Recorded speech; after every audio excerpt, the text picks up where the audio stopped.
حضرت آدم سے لے کر جناب عیسیٰ تک آپ سارے انبیاء کو پڑھ لیں، وہ سارے یہی کہتے رہے کہ اللہ کے رسول آنے والے ہیں، اللہ کے رسول آنے والے ہیں، وہ آنے والے ہیں۔ بس فرق اتنا ہے، وہ کہا کرتے تھے آنے والے ہیں اور ہم کہہ رہے ہیں کہ آ گئے ہیں۔ بس ساری امتیں حضور کا ہی ذکر کرتی رہیں۔ وہ کہا کرتے تھے کہ علامہ اسماعیل حقی نے تفسیر روح البیان میں لکھا ہے، امام سیوطی نے الخصائص الکبریٰ میں لکھا ہے، جناب آدم کے انتقال کا وقت آیا تو اپنے بیٹے حضرت شیس کو بلایا اور بلا کر کے فرمانے لگے، شیس میں جا رہا ہوں بیٹے، لیکن یاد رکھنا ساری زندگی ایک کام نہ بھولنا۔ تو حضرت آدم کے صاحبزادے حضرت شیس عرض کرنے لگے، ابا جی وہ کون سا؟ کہنے لگے ہر وقت ہر روز اللہ کے آخری نبی پر درود و سلام پڑھتے رہنا۔ انہوں نے کہا کہ والد گرامی وہ کون ہے؟ تو حضرت آدم کہنے لگے، جب اللہ کریم نے میرے اندر روح پھونکی تھی تو میں نے جنت کے درختوں اور پتوں پر لکھا دیکھا تھا لا الہ الا اللہ محمد الرسول اللہ صلی اللہ علیہ وسلم۔ ہر پیغمبر نے، ہر رسول نے، آپ دیکھیے نا حضرت ابراہیم نے کعبہ بنایا۔ اصل بات یہ ہے کہ ہم حضور کے امتی ہیں، ہم اس طرح قدر نہیں کر پاتے جس طرح وہ لوگ آرزویں کرتے تھے۔ حضرت ابراہیم نے کعبہ بنایا، اللہ کا گھر، اللہ کا گھر۔ یہاں جو آدمی اپنے سگے بیٹے کو بھی گھر بنا کے دیتا ہے، وہ بھی اپنی بہو کو کہتا ہے میں نے بنا کے دیا، حالانکہ اپنے بیٹے کو دیا ہے۔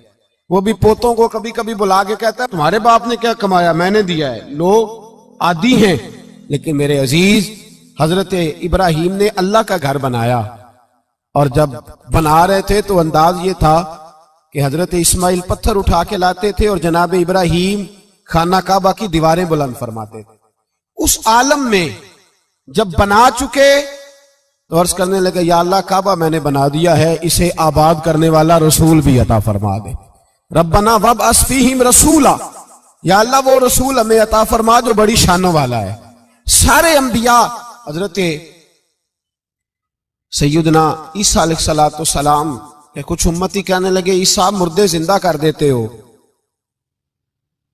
کوڑوں کو شفا دے دیتے ہو، اے عیسیٰ آپ کا ہاتھ لگ جائے تو اللہ بڑے سے بڑے برس کے مریض کو بھی شفا دے دیتا ہے، لگتا ہے سب سے زیادہ شان والے آپ ہی ہو۔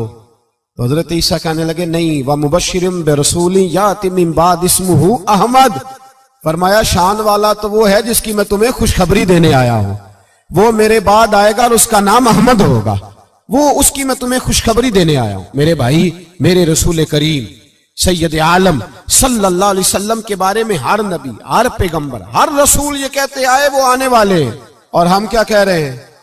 وہ ہم کیا کہہ رہے ہیں؟ فرق اتنا ہے، وہ کہا کرتے تھے آنے والے ہیں، اور ہم کیا کہتے ہیں؟ ہم کہتے ہیں آ گئے ہیں۔ عید میلاد النبی ہے، کیا سہانا نور ہے، دیکھو آ گیا وہ نور والا جس کا سارا ہی نور ہے۔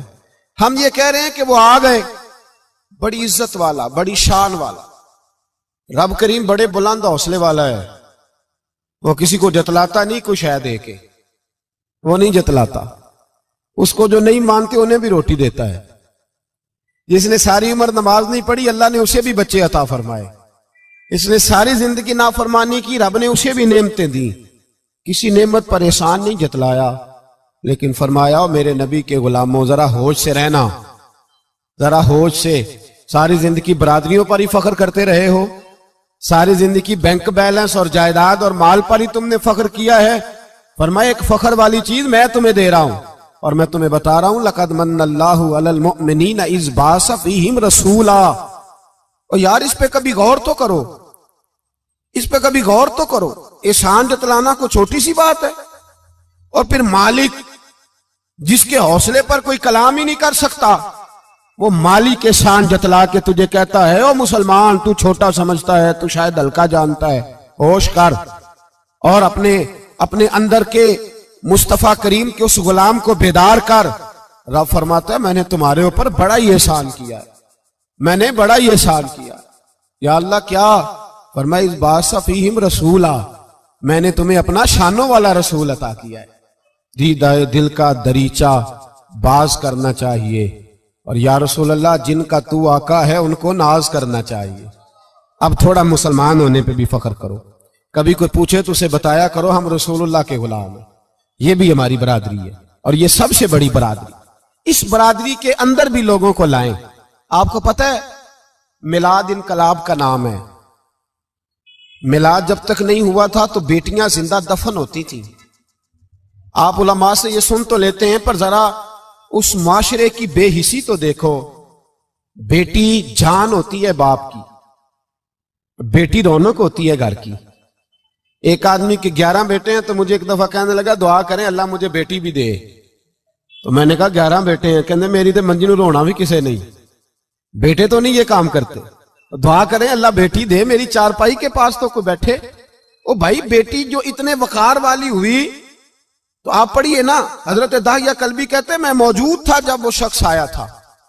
لوگ 12 ربیع الاول کے اس معاملے کو معمولی واقعہ سمجھنے لگے۔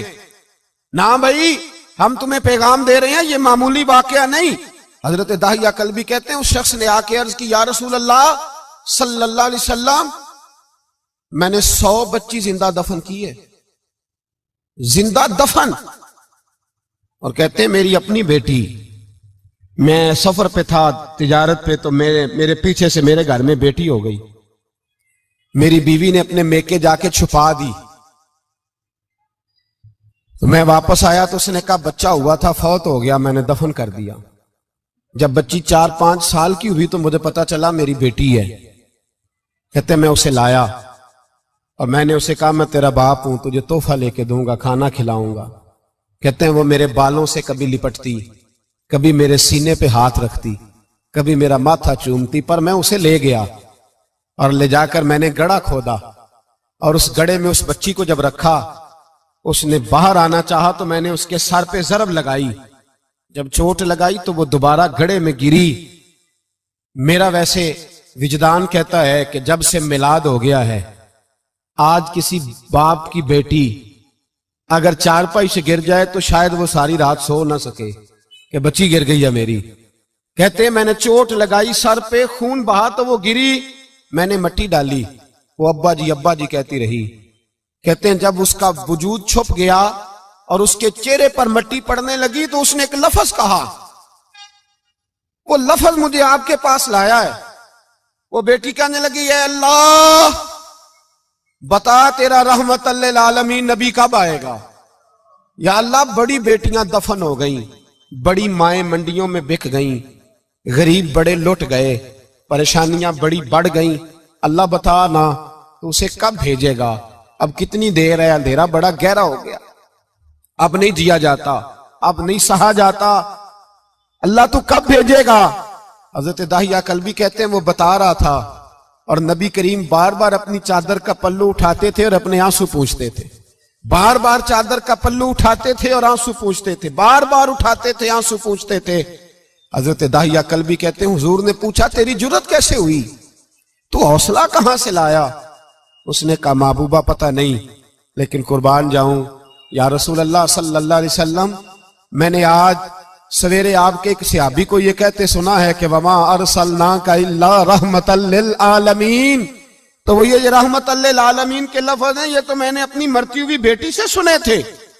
تو آج جب میں نے اس کی زبان سے سنے تو میں نے کہا تو انہیں جانتا ہے؟ کہا جانتا ہوں۔ کہا مجھے بھی لے چل۔ تو حضور میں آپ کے دروازے آیا ہوں، رب معاف کر دے گا؟ تو میرے حبیب نے فرمایا چل پڑھ کلمہ، جو میرا کلمہ پڑھ لے اللہ اس کے سارے گناہ معاف کر دیا کرتا ہے۔ بھائی غلاموں کے ساتھ ظلم ہوتا۔ حضرت بلال حبشی، حضرت بلال کے بارے میں بڑے واقعات ملتے ہیں۔ ایک واقعہ بڑا منفرد لکھا ہے کتابوں میں۔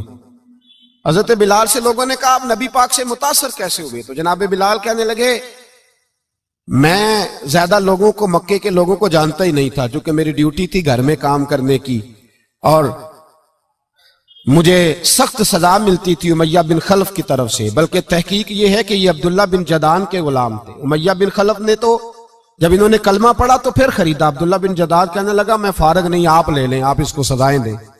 تو کہتے میں ان کے گھر میں ہوتا تھا تو میں تو زیادہ لوگوں کو جانتا ہی نہیں تھا، کبھی مجھے موقع ہی نہیں ملا تھا باہر نکلنے کا۔ ہماری غلاموں کی کوئی زندگی نہیں ہوتی تھی۔ آج تو ہر آدمی کہتا ہے نا میں کچھ چودھری سے لے کے کھاتا ہوں۔ یہ جو تیرے اندر حوصلہ ہے نا، یہ میرے رسول نے تجھے عطا فرمایا ہے، یہ میرے نبی نے تجھے دیا ہے، ورنہ تو غلام بکا کرتے۔ یہ حوصلہ تجھے رسالت مآب نے دیا۔ حضرت بلال کہتے ہیں میں ایک دن مجھے بخار چڑھ گیا بڑا تیز، میں لوگوں کو جانتا نہیں تھا، فرماتے مجھے تیز بخار چڑھ گیا تو ٹھنڈ بڑی سخت تھی، میرے مالک نے مجھے کئی کلو جوں دیے پیسنے کو چکی پہ، کہتے میں بیمار تھا تو میں نے کچھ دوائی لی جو اس وقت موجود ہوتی تھی، تو میں نے ایک لحاف لیا، دودھ پیا تو مجھے نیند آ گئی، جب میں سویا تو میرا مالک آ گیا، اس نے آ کر کے مجھے سوئے ہوئے دیکھا تو کھینچ کر کمبل اتارا، رضائی اتاری، لحاف اتارا، کہنے لگا اب تیری سزا یہ ہے کہ تو کھلے میدان میں بیٹھے گا، وہاں چکی پیسے گا، اور دوسری سزا یہ ہے کہ تجھے قمیض پہننے کی بھی اجازت نہیں۔ حضرت بلال کہتے ہیں تیز بخار، ٹھنڈ کا عالم، اور جب میں چکی پیس رہا تھا تو رو رہا تھا، اور میں پوچھ رہا تھا خدایا ہمارے نصیب، اللہ ہمارے مقدر ہے جرم ضعیفی کی سزا مرگ مفاجات۔ سیدنا بلال حبشی رضی اللہ تعالیٰ عنہ فرماتے ہیں میرے دروازے کے قریب سے رسول پاک گزرے اور مجھے ہائے ہائے کرتے دیکھا تو دستک دی، میں نے کہا کون ہے؟ دروازہ کھلے آ جاؤ۔ محبوب اندر آئے تو پوچھنے لگے کیوں رو رہے ہو؟ میں نے کہا جاؤ اپنا کام کرو، یہاں دکھ سارے پوچھتے ہیں مداوا کوئی نہیں کرتا، یہاں تقریریں سارے کرتے ہیں، حقوق غریباں پر بات سارے کرتے ہیں، مداوا کوئی نہیں کرتا، جاؤ اپنا کام کرو۔ کہتے ہیں میں نے سخت جملے کہے معاذ اللہ، حضور چلے گئے، اور جب حضور جا رہے تھے تو میں کہہ رہا تھا بس جا رہے ہو نا، میں نے پہلے ہی کہا تھا جاؤ۔ کہتے ہیں قربان جاؤں، تھوڑی دیر گزری تو اللہ کے رسول کے ہاتھ میں گرم دودھ کا پیالہ تھا، کھجوریں تھی، حضور تشریف لائے اور کریم رسول نے مجھے کھجوریں دی، دودھ پلایا اور کہا چل جا کمبل میں بیٹھ جا۔ تو میں نے کہا چکی کون پیسے گا، وہ تو بڑا مارے گا۔ کہتے ہیں لوگو اس نبی کا میلاد اور معراج بھول نہ جانا، اس رسول پاک کی محبتوں میں کمی نہ آنے دینا، اس محبوب کا نعرہ ساری دنیا میں لگا دینا۔ فرماتے ہیں میرے حبیب کے میں قربان جاؤں، مصطفیٰ کریم نے فرمایا تو بیٹھ رضائی میں اور آج تیرے حصے کی چکی میں پیسوں گا۔ کہتے ہیں ساری رات حضور چکی پیستے رہے، ساری رات۔ سویرے میں اٹھا اور میرے حبیب پاک نے مجھے وہ سارا کچھ دیا اور خود چلے گئے۔ اگلی رات پھر آئی تو حضور پھر آ گئے، مجھے پھر رضائی میں لٹایا، دودھ پلایا اور ساری رات چکی پیسی۔ کہتے ہیں بس تیسرے دن حضور چکی پیس کے جانے لگے تو میں نے قدم تھام لیے، میں نے کہا بیبا دنیا ساری جھوٹ بولتی ہے، زمانہ سارا غلط کہتا ہے، جو غلاموں کے حصے کا کام کرے وہ اللہ کا سچا رسول ہوا کرتا ہے۔ اچھی بات دوسروں تک پہنچانا صدقہ جاریہ ہے، ویڈیو زیادہ سے زیادہ شیئر کیجئے۔